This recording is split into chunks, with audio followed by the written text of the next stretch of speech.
Hey guys, and here we are back with another one, and I hope you are all okay on that side of the screen. Now today we've got here the latest machine available from Beelink. This is their latest Windows 10 mini computer called BT7, and with no spoiler alerts on this particular video and no further delays, let's go straight for it. As always, hope that you guys enjoy it, and I'll see you in a few seconds.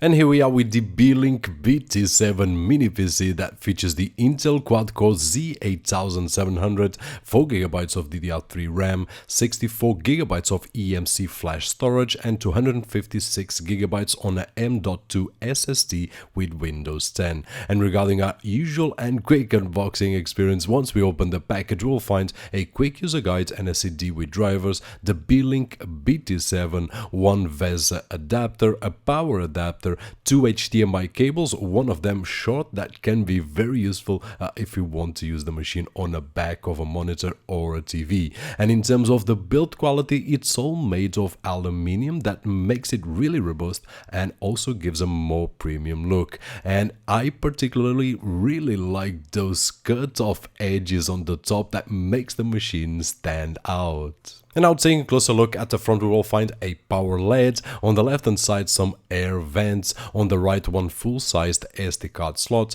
two USB 3.0 ports, a power button and a few smaller vents. At the back, one non-detachable antenna, a power input jack, one USB 3.0 port, HDMI, gigabit Ethernet connection and an audio jack. At the top the Beelink logo, and finally at the bottom 4 rubber feet. Now the Fisa Mount, it's a nice touch and can be very useful if we want to mount the computer on the back of a display, which I did try and was a perfect fit. Now the BT7 is actually the first mini PC that I see with fans, and that means that it's going to do some noise. Now if we are on a crowded office, chances are that we will not hear it at all, but in a silent space like my office I can hear it really well, and at this moment it's the loudest component that I have. And so that you guys can have a better idea, here's a few seconds of audio recording.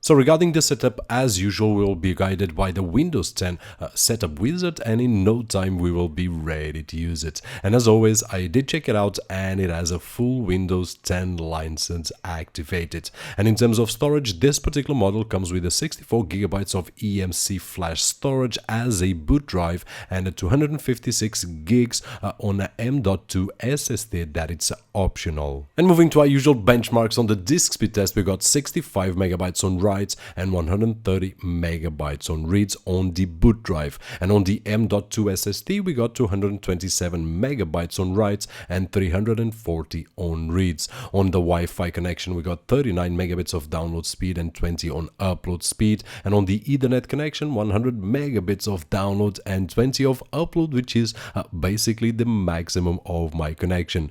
Geekbench 3, we had some nice scores of 1000 on a single core score and 3180 on multi-core score, and on iStorm Extreme with an overall score of 13,000. And finally, a stress test reveals that even with the fan working, after 8 minutes or so the CPU will start to thermal throttle, and with a 40-minute sample the lowest it went was about 1.1 GHz.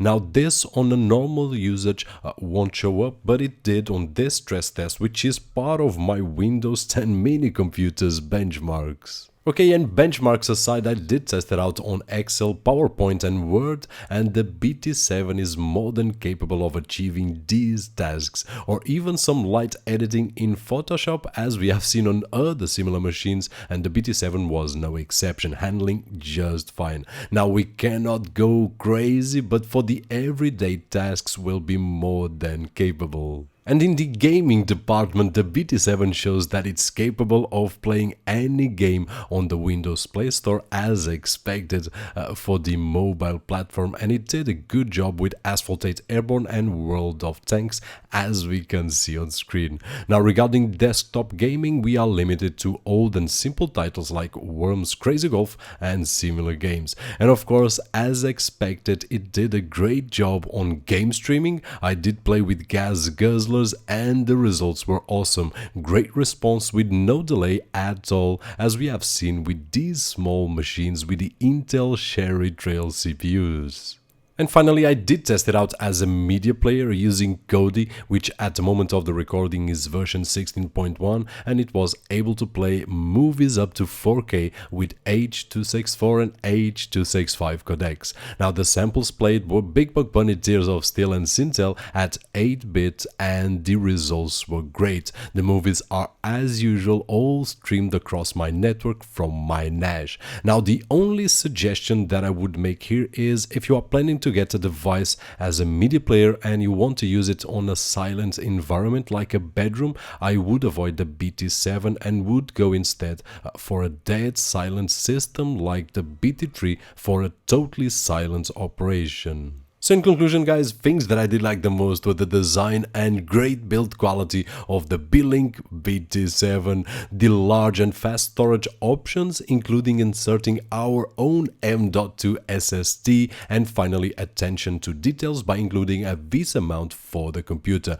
On the other hand, things that I did like the least, there were just one, which is the fan noise that can be annoying in silent environments. And that is it. We have reached the end of another review, this time the Beelink BT7 Windows 10 mini computer. Hope that you guys enjoyed the video, and if you did so, don't forget that usual thumbs up. My name is Roberto George, and as always, I'll see you on the next one.